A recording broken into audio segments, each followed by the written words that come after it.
Bidding farewell to the swamp doctor, the stalkers left the scientist camp, abandoning the bodies of the military personnel to the local fauna. They were forced to leave the captured jeeps behind, as driving them guaranteed immediate destruction by any patrol, so the group proceeded on foot. Mark took point, showing no signs of fatigue despite the heavy SSP-99M scientific suit, which he had coaxed from the doctor, weighing down his pack. All the way to the bar, Borland racked his brain over how Mark intended to lower the barrier. The laboratory beneath the bunker had been empty, containing no instructions whatsoever. Ultimately, however, the sniper decided to simply wait for the denouement. Crossing the wild territory without encountering a single living soul, the squad emerged at the Rostock factory. The checkpoints were once again empty, with no signs of recent battle, allowing the stalkers to turn north without obstruction. Passing through the mutated forest, where trees had fused into grotesque hybrids, the group entered the hilly terrain of the army warehouses, a territory controlled by Freedom. Borland led the men not along the radiation-soaked road, but through the hills toward an abandoned village, once inhabited by self-settlers who had refused to leave the zone after the accidents. A cry for help pierced the dead silence of the deserted settlement. The stalkers smashed through the boarded-up door of a house and burst inside. The scene was telling. In one room lay a duty fighter with severe knife wounds. In the other, a freedom fighter with a gunshot wound to the gut was crawling across the floor, propping himself up with a knife. Evidently, the enemies had clashed in a duel and mutually crippled one another. Senator examined the wounded and delivered a verdict. Specific medical supplies were required. By a twist of fate, the freedom fighter's backpack contained the blue med kit with bandages needed by the duty member, while the duty fighter possessed the yellow scientific case with the drugs capable of saving the freedom member. Using the captured medicines, Borland, Mark, and Senator stabilized both men. Soon, search parties approached the village from two sides. 8 duty fighters armed with Groza rifles under the command of Anubis, and 7 freedom snipers led by Rover. The leaders were looking for their missing men. Borland acted as a negotiator, allowing the commanders into the house. The situation was a stalemate. The wounded duty fighter needed rest and shelter, which the nearby Freedom base could provide, while the wounded Freedom fighter needed the rare drugs duty possessed. While the leaders argued, Orex spotted an approaching threat. From the outskirts of the village, a squad of Monolith fanatics was advancing on the stalkers, about a dozen fighters clad in heavy exoskeletons and armed with powerful FNF 2000 rifles. Borland instantly assumed command. He ordered Orek to hide inside the house and organized the defense himself. Knowing that exoskeletons are walking tanks, heavily armored but slow, Borland ordered Freedom to open fire first, utilizing the superior range of their weapons, while duty was to lie low. Freedom fired a volley, knocking 3 fanatics off their feet, and immediately retreated on Borland's order, baiting the enemy. The Monolith forces returned fire, but failed to hit the running targets, and continued their implacable advance. When the armored figures drew closer, Borland signaled duty to attack. 9 Groza assault rifles roared simultaneously from cover. The element of surprise worked. 2 more fanatics collapsed. A firefight erupted. A grenade from an underbarrel launcher flew toward Borland, but a duty fighter named Xavier managed to push the stalker aside. The explosion merely kicked up a cloud of dust. This screen hid the duty fighters from the enemy, allowing them to shift positions. At that moment, the returning Freedom Squad struck the Monolith rear. Caught in the crossfire, the Fanatic Squad was completely wiped out. The last surviving Monolith soldier, who attempted to beg for a med kit, was coldly executed by Anubis with a pistol shot. The shared victory and the saved lives of their comrades reconciled the warring clans. Anubis and Rover shook hands, agreed on a joint evacuation of the wounded, and scheduled a Council of Clans meeting at the cordon. Leaving the faction members to deal with the aftermath of the battle, the quartet of stalkers passed through the village and skirted two high cliffs. They emerged onto a road leading to a forest with distinctive russet foliage. Ahead, looming on the horizon, rose a gigantic, smoky dome. The barrier.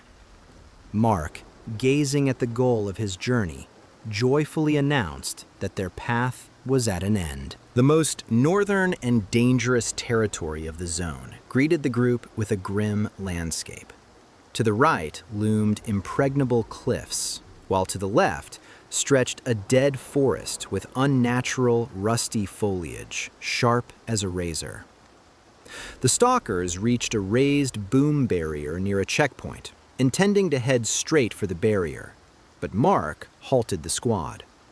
He declared that they first needed to detour to retrieve the contents of a stash, the very object, he claimed, for which they had visited all the previous dungeons.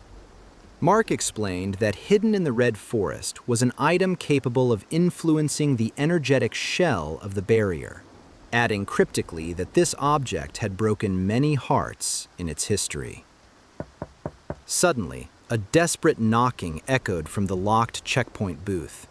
The team instantly went on alert, training 3 barrels on the door. Mark shot off the padlock with a single round. Senator pushed the door open, and before the astonished stalkers stood Elf, the very blonde they believed dead or fled.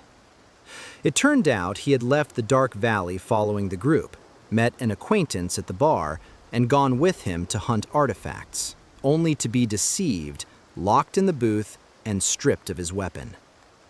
Elf begged to rejoin the group, as he could not return empty-handed due to his debts. Borland, feeling guilty for the past beating, handed Elf a Walther pistol and assigned him to the rear guard. Mark led the squad deep into the Red Forest, to a small, scorched clearing containing a dilapidated helicopter. There, he dropped his backpack, knelt, checked the soil with a knife, and began digging with his hands. The group watched in silence, expecting to see a powerful weapon, but Mark pulled a crate from the earth containing an expensive acoustic guitar with nylon strings. While Borland, hiding his shock and bewilderment, ordered camp to be broken and a fire started, Mark tuned the instrument, grabbed his rifle, and walked confidently toward the edge of the barrier, stating that everything would end in 100 meters. The group emerged from the forest and stopped before an epic spectacle. A dense wall of dark gray smoke, reaching into the heavens, arced across the northern zone. Mark sat on his backpack and struck the strings. It was a professional improvisation, and the smoky dome reacted instantly to the music. Clots of matter slowed their movement, began to shift color to light gray, swirling and pulsating in time with the melody. Before the eyes of the stunned stalkers, the wall transformed into a giant cloud that took the shape of a dancing girl, then soared upward and dissipated without a trace. The barrier had vanished, revealing a view of the valley, the dead city of Pripyat, and the Chernobyl NPP. Hesitant to march immediately into the newly opened territory, the stalkers called a halt. While Mark and Orek ate canned food and Senator gazed at the CNPP, Elf sat down beside Borland.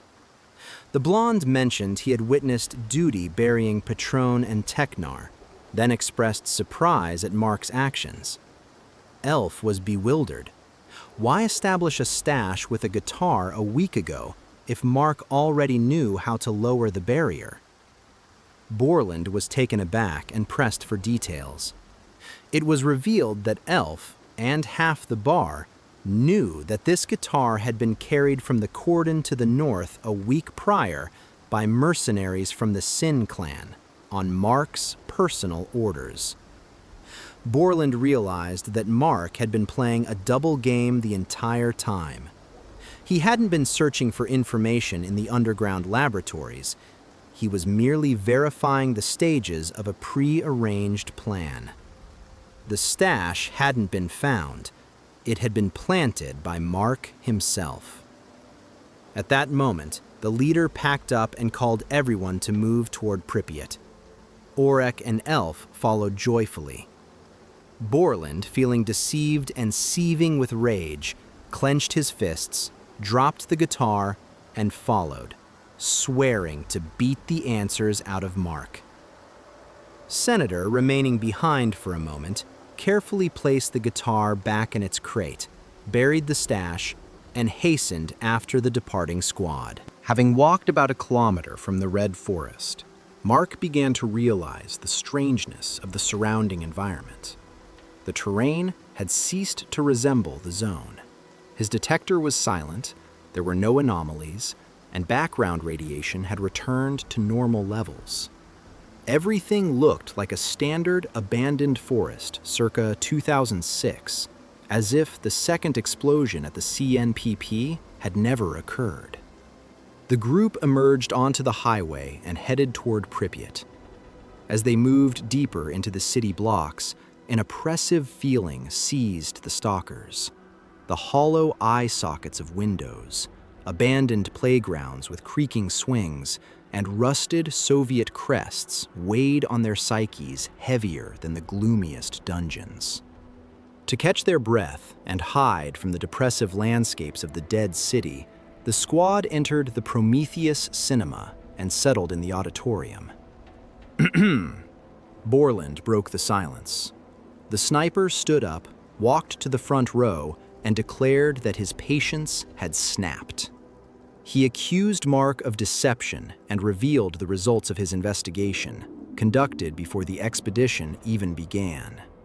Borland had discovered that Mark entered the zone with the equipment of an experienced stalker, yet wearing a simple jacket and carrying a guitar and the black crystal, items that are usually carried out of the zone, not into its center. Borland ruthlessly dismantled the legend of the search for information. He produced the documents found in the laboratories and proved their uselessness. The note from the agroprom was a cook's grocery list. The journal from the Dark Valley was filled with gibberish, and the secret compartment beneath the bunker in Yantar was entirely empty. The sniper concluded that Mark had known how to lower the barrier from the very beginning and had used the team as human shields simply to verify his theories at checkpoints, wasting the lives of Patron and Teknar for nothing. Mark offered no excuses and stated he was leaving. Borland caught up to him at the exit, grabbed his backpack, and, ignoring his protests, dumped the contents onto the floor. Out fell the green scientific suit, medkits, food, and the black crystal. Finding nothing new, Borland bitterly released the leader. Orek began repacking the items, while Elf, who had been quiet the entire time, asked to step out for a smoke. Mark gathered his repacked bag and headed for the doors, but his path was blocked by Elf. The blonde suddenly leveled a pistol at the stalkers, his face twisted in the rage of a fanatic. He began to scream that Mark was unworthy of possessing the crystal and raved that the Monolith was calling him. Borland tried to calm the lad, but Elf, rolling his eyes in religious ecstasy, fired a shot into the ceiling and then opened fire to kill. Mark and Borland rushed the shooter simultaneously, but they were too late to prevent the tragedy. Shots rang out, and Mark lost consciousness. He awoke to Senator reviving him. It turned out that Mark and Borland had survived thanks to their high-quality armored suits. They escaped with only bruises and contusions. Senator had suffered more seriously. A bullet was lodged in the bone of his arm, but he held himself together stoically. Elf had fled, taking Mark's backpack and the black crystal with him. Worst off was Orek. His light suit had failed to withstand the point-blank shot, and the young stalker lay on the floor, clutching a fatal wound in his abdomen. Senator used every available medkit, but only briefly delayed the inevitable. Borland, grim and battered, approached the dying Orek, then turned to Mark. He demanded that the leader stop playing the silent game and, before the boy died, tell the truth about why they were all here. Under the pressure of circumstances and the heavy weight of guilt, Mark agreed to reveal his secrets. It began on a warm April evening, back when Mark's life was simple and happy. He was sitting on a bench in the courtyard, waiting for Paulina, his girlfriend. She surprised him, covering his eyes with her palms before sharing the news that marked the beginning of the end of his old life. She had agreed to a one-day tourist trip to the Chernobyl zone to see Pripyat, where her parents had once lived. Mark, annoyed, feeling a surge of anxiety, tried to dissuade her, reminding her of the radiation and the desolation of those places. But Paulina, full of carefree enthusiasm, convinced him it was safe. Mark relented, trusting her, and they went to watch the sunset together. The next morning, Mark overslept. When he ran to the tour agency's office, the white bus with pink stripes was already pulling away. He only managed to catch a glimpse of a small hand pressed against the glass and her beloved face. Returning home, Mark set about baking a pie for her return, carefully piping a butterfly pattern with cream. At that moment, the floor beneath his feet shuddered from a massive tremor, akin to an earthquake. Soon, the terrifying news was announced on television. A second explosion had thundered through the Chernobyl zone. The bus with the tourists, which had been in Pripyat at that moment, never returned. The next day, Mark reached the border of the new exclusion zone, where a military camp had already been deployed. Entry was impossible. In despair, he wandered along the road and found a strange black stone, the crystal, which he picked up to place on Paulina's symbolic grave. A month later, a funeral of empty coffins was held. Mark left the crystal on the grave, sprinkling the earth with crumbs from that very pie. But the very next day, driven by an inexplicable connection, he returned and took the stone back. At home, Mark discovered that the crystal reacted to his emotions. In a fit of rage, he accidentally created an electrical anomaly in his room, which he had to hack apart with a kitchen hatchet, subsequently finding an artifact under the table, a blue sphere covered in spikes. Realizing the stone gave him power over physics, Mark began to train fanatically. For months at his dacha, summer house, he conjured acidic swamps, gravitational fields, snow vortexes, and burnt fuzz, learning to control the crystal and create artifacts. He systematized his knowledge, burying the dangerous fruits of his experiments in the forest, and gathered every scrap of information available about the zone. One day, through intense concentration, Mark used the crystal to manifest a precise, miniature model of the zone right in midair. He saw that Pripyat and the CNPP were covered by a strange, smoky dome. Comparing the model with satellite imagery, Mark realized the map was accurate. Then, something strange happened. An hourglass, accidentally placed within the model's radius, vanished inside the dome. A year later, Mark discovered that the crystal heated up near large concentrations of chemical substances. He replicated these conditions at the dacha, passed the heated crystal over 3 specific points on the model: agroprom, Dark Valley, and Yantar, and the hourglass returned. The sand inside continued to flow from the exact moment it had stopped. Thus, the hourglass theory was born. Mark realized that the second explosion had hermetically sealed the territory under the dome in time. Paulina had not died. She was frozen in that moment. To bring her back, he needed to penetrate the real zone, activate the crystal at 3 key points, the laboratories, lower the barrier, and reach the epicenter, the reactor. Experimenting with a guitar, Mark found a melody capable of destabilizing the dome. He understood that resetting reality at the epicenter would likely erase him from existence, replacing him with the old reality, but it would bring Paulina home alive. Mark began preparing for the expedition as if for a combat operation. Paulina's father, a former Spetsnaz officer, trained him for 2 years, turning him into a perfect fighting machine. Mark learned to shoot and fight, studied mutant behaviors and anomaly properties. In the late winter of 2011, he entered the zone. His first act was to hire 2 men from the Sin clan through intermediaries to plant his guitar in a stash near the Red Forest in advance. Then, he began looking for a reliable partner, someone who could guide the rescued Paulina out of the zone if Mark himself disappeared. His choice fell on Borland. To win the experienced stalker's trust, Mark staged a meeting. He found Borland at the garbage when the sniper was surrounded by marauders on the tower.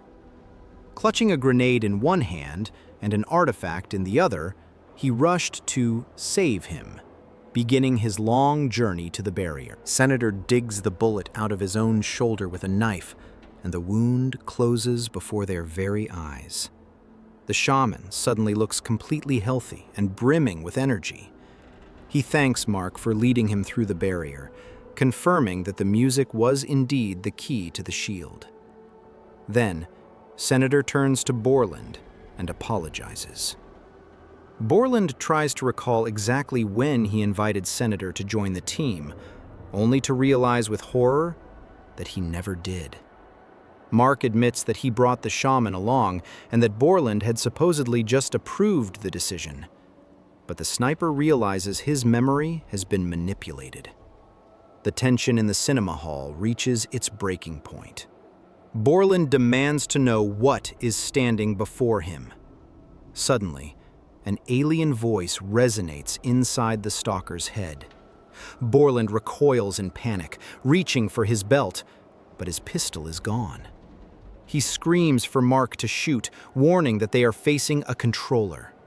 Mark draws his pistol. Borland grabs his Groza and aims at Senator's head, but physically cannot pull the trigger. Senator smiles calmly and confirms that he does indeed belong to the species humans call controllers. Yet he is distinct from the other mutants of the zone. He mentally pacifies the stalkers, forcing them to lower their weapons and listen to the truth. Senator reveals the shocking story of his origin. His people were a civilization only slightly ahead of humanity in development. They decided to colonize Earth, merged their consciousnesses into a single mental entity, the Monolith, and attempted to transport themselves through subspace. But a navigational error occurred, and they dropped out of the jump right next to Reactor Unit 4 of the CNPP, triggering the explosion and the creation of the zone. The monolith shattered. The larger part remained beneath the reactor, while a smaller fragment became the very black crystal Mark had carried. Trapped within the damaged monolith, the aliens went insane from pain and despair, their mental emissions spawning cataclysms in the zone. Those who attempted to assume physical form and break out transformed into monstrous mutants, bloodsuckers, chimeras, Islams, and controllers. Senator was the only one who managed to emerge with his consciousness intact, and a body resembling a human's.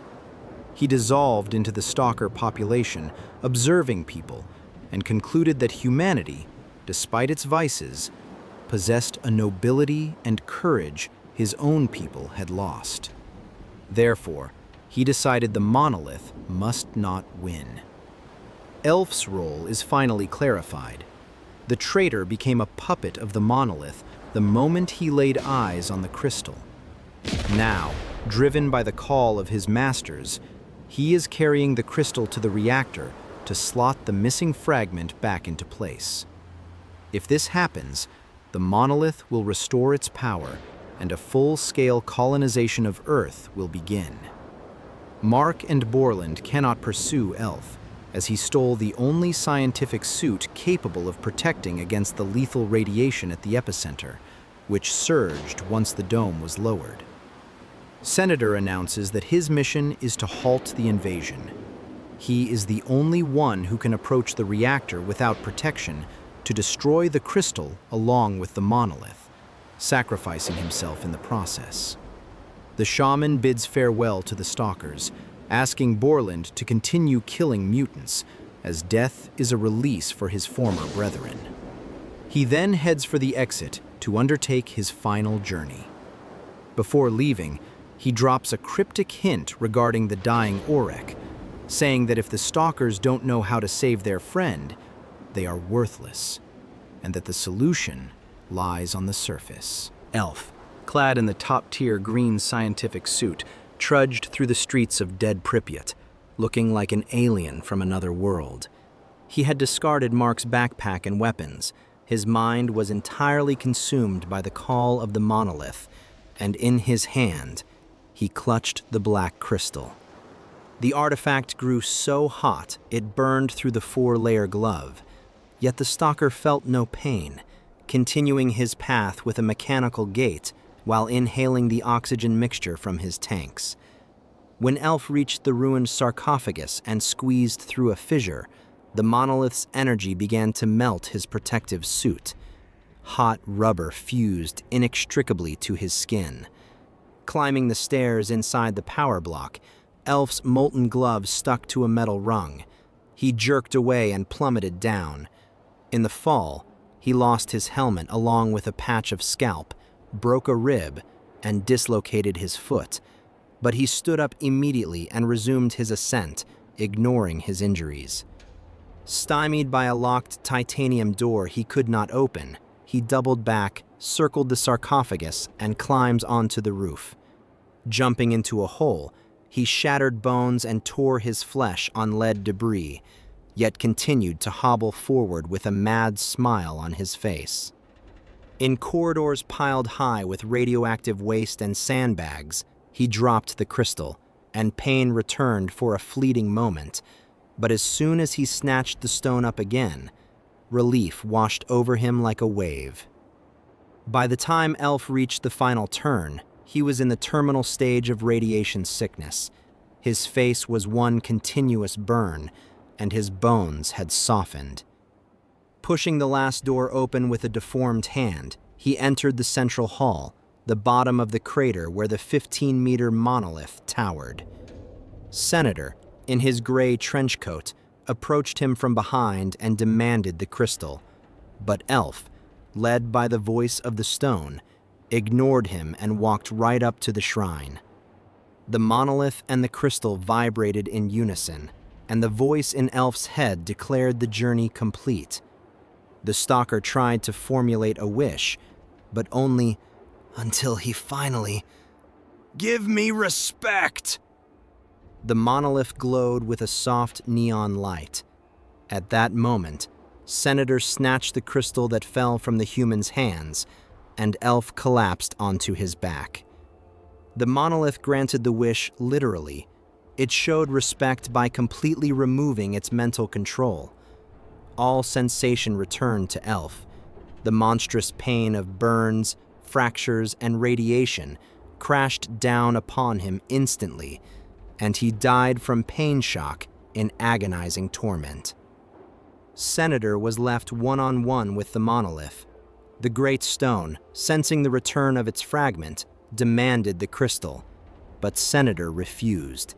He declared that he was no longer part of the hive mind, as the crystal had transferred the remnants of its essence to him, making the controller independent. The enraged Monolith began to shake the walls of the sarcophagus, raising the air temperature and threatening the apostate with death. However, Senator reminded it that he had come here as a human, having fulfilled the conditions, and demanded his wish be granted. Bound by its own laws, the monolith was forced to obey. Senator wished to open a passage to specified coordinates for a set time. Upon receiving confirmation that the wish was fulfilled, Senator turned his back on the stone, roaring in impotent rage, and walked into the center of the active zone. Reaching the superheated remains of the graphite stack, he forcefully drove the black crystal into the burning mass. The crystal began to crumble and burn, forever depriving the monolith of hope for restoration. At that moment, Senator's trench coat burst into flames, and he, happy to be in his native element of radiation, plummeted down like a burning torch to his demise. Mark sat in the armchair, devastated and indifferent to everything, while Borland checked the condition of the dying Orek once again. The sniper bitterly admitted that a united team had never existed. Everyone had their own goal, and he himself had come to the zone without a reason, merely as an explorer, taking not even a single piece of loot. At the mention of the word loot, Khabar, Mark started, recalling Senator's parting words. He asked Borland about artifacts, and the sniper dumped a whole collection of rare finds from his backpack, which he had kept silent about the entire journey. Fireball, flash, soul, mica, droplets, and gravi.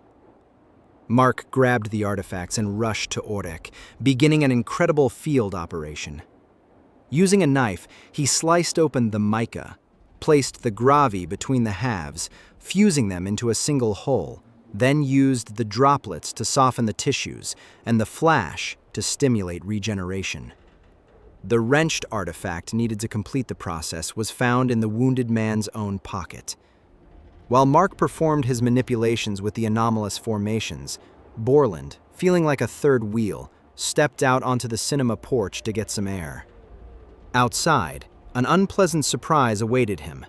From the south, along Lennon Avenue, a massive wave of mutants was rushing toward the cinema.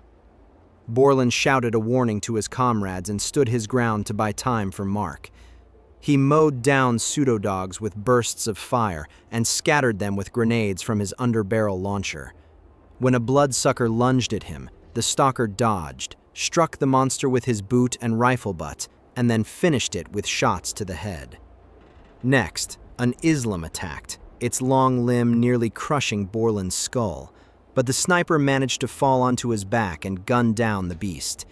The odds were uneven. Borland screamed to Mark that his health was dropping rapidly and he was running out of ammo. The dogs surrounded him, preparing to tear him apart, but at that moment, a fully healed Orek burst out of the cinema doors. Moving with the confidence of a veteran, the young stalker opened withering fire, destroying the mutants. Mark followed with his G-36 rifle, and together, the three of them repelled the first wave of the attack. But the respite was short. The earth shuddered from a powerful subterranean tremor that knocked Borland off his feet. As the stalker lay on the asphalt, a surviving bloodsucker moved toward him. But suddenly the monster was knocked aside by a white bus with pink stripes appearing out of nowhere. The vehicle materialized from a yellow energy wave that rolled down the street. Recognizing the bus, Mark rushed to it, threw open the doors, and inside, among the terrified tourists, found a living Paulina. Borland, identifying himself as the security service of Ukraine to calm the passengers, took the driver's seat. Orek jumped into the cabin, and the bus tore away. Pripyat was crumbling before their eyes. Buildings collapsed, roads fell away into abysses, and electro-anomalies sprang up everywhere. Borland drove the machine through the disintegrating city, evading the pursuit of the mutant pack. Suddenly, a massive black chimera with burning eyes overtook them. The breath of the zone. Come for Mark. The monster outpaced the bus and blocked the path, while behind its back, a strange blue smoky patch hung in the air. Mark realized the chimera would not let the bus pass as long as he was inside. He demanded Borland stop, but the driver refused, attempting to steer around the monster via the sidewalk. Then, Ordek opened the door while the bus was still moving. Mark grabbed Paulina by the hand, and together they jumped from the speeding vehicle directly into the blue patch behind the chimera. The couple vanished, and the chimera disappeared after them. Borland, cursing, drove on. The earthquake intensified, and the hum of the monolith drowned out the engine. The bus rammed the checkpoint boom barrier and broke out of the city limits. At that moment, a monstrous, semi-transparent wave of an emission, resembling a tsunami, rolled in from behind. It covered the ruined Pripyat, erased it, and instantly replaced it with a whole, pristine city, just as it existed in another reality. The bus rolled up to the military cordon and stopped in safety. Mark awoke on the ground beneath the trees, not far from his own home. Beside him stood a good-natured dog wagging its tail. Mark saw Paulina lying nearby, revived her, and, realizing that Senator had kept his word and transported them home, burst into hysterical laughter. He helped the girl up and led her toward their favorite bench, but suddenly sensed something amiss. The dog, which had just been happily wagging its tail, suddenly whined and bolted into the street. From the bushes emerged the massive snout of a beast with green eyes. It was the black chimera, which had managed to pass through the portal after the fugitives. Mark ordered Paulina to run. The girl rushed toward the road, and the chimera, ignoring Mark, followed her, paying no heed to the city noise or traffic. Mark realized the monster had come not for him, but for what he held dear, to exact a peculiar form of justice.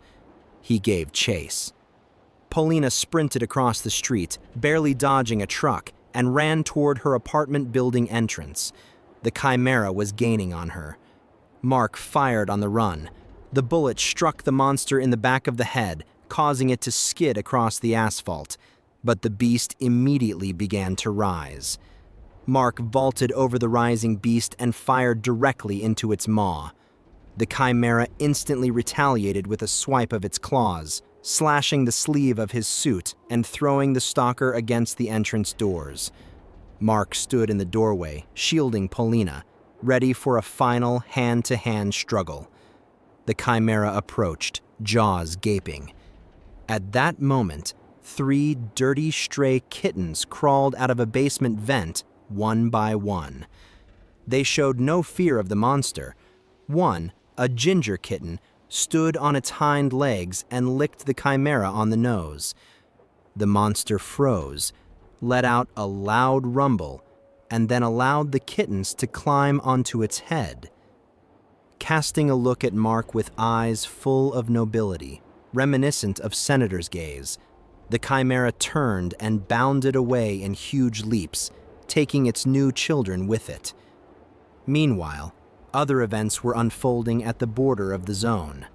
The white bus with pink stripes, having burst out of Pripyat, was surrounded by the military at the barrier. Soldiers trained their rifles on the vehicle, ready to incinerate anything emerging from the zone, but Borland resorted to a ruse. He opened the door to the approaching major and crisply reported into a switched-off radio that the tourist trip was complete. This confused the military, and instead of destruction, an investigation began. None of the tourists could give a coherent statement. Orek, having discarded his jumpsuit along the way, successfully pretended to be one of the passengers. The military, unwilling to deal with civilians and file mountains of paperwork, transported the group to the nearest station and released them. Borland himself did not wait for the arrival of the colonel, who was coming personally to investigate the incident. The sniper stole a white lab coat, posed as a scientist, and hijacked a military jeep. Before his escape, he managed to pull off one last scam. He sold the local scientist trader that very unique artifact with which he had treated Auric, the hand-glued mica and gravi.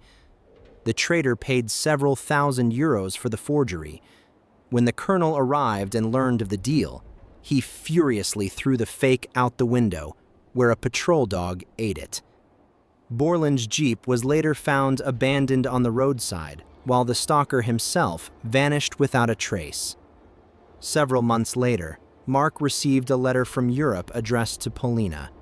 Inside was a photograph of a Lamborghini Reventon with an inscription on the back, "Another dream come true."